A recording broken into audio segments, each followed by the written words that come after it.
بعد شجر هفرنگ میرسیم به غار هفرنگ که معروفه به غار رنگین کمان. با ما همراه باشید.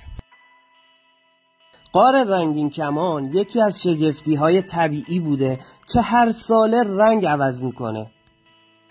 این غار یکی از شگفتی‌های طبیعی بوده که با دهانه‌ای بیضی شکل و کوتاه در بین کوههای نمکی و رنگارنگ جزیره هرمز واقع شده.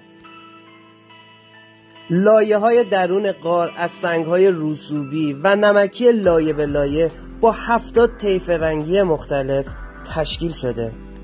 این غار در نتیجه جریان آب به سمت دریا و عبور آن از زیر کوه نمکی ایجاد شده.